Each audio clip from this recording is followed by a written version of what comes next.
In a rare prime-time television address, President Joe Biden has called on Congress to ban assault weapons. From the White House, he said it was time to act following a string of high-profile mass shootings and appealed to Congress not to let the American people down.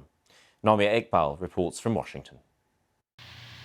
As President Biden walked to the podium, 56 candles burned behind him, each representing victims of gun violence in all US states and territories.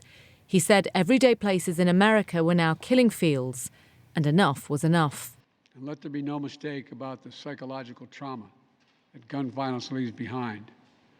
Imagine being that little girl, that brave little girl in Uvalde, who smeared blood off her murdered friend's body onto her own face to lie still among the corpses in her classroom and pretend she was dead in order to stay alive.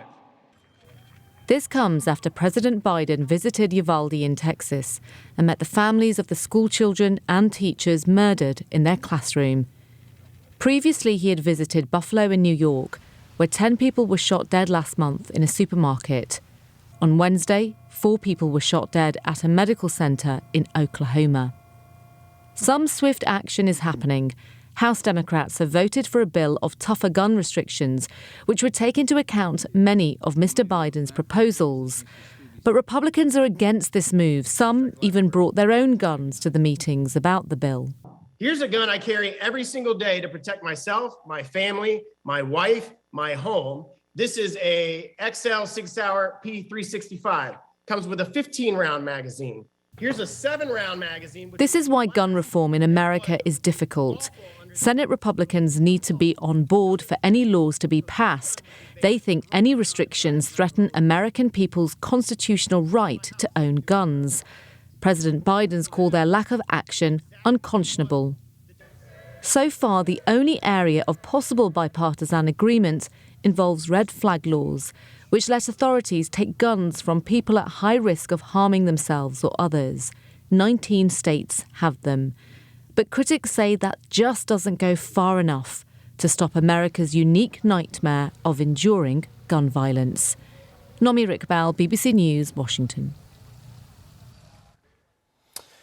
Cassandra Crifasi is Deputy Director of the Centre for Gun Violence Prevention and Policy at Johns Hopkins. She gave us her analysis of the reaction to the President's speech. It's rare to hear Republicans coming out in support of policies, but we've seen in some states Republican governors coming out in support of raising the minimum age for semi-automatic rifles, for example.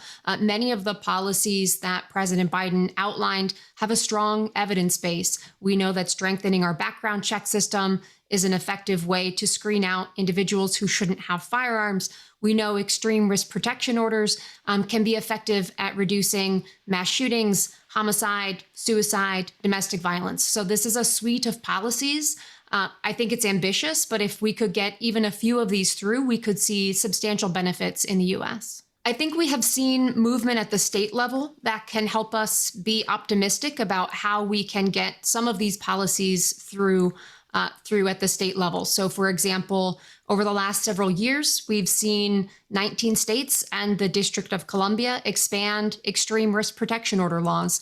Yes, we need better implementation, and yes, we need more folks putting these laws into place in more states, but we're seeing movement at the state level, which I think can help us understand how we can have these conversations, how we can negotiate to make progress at the federal level.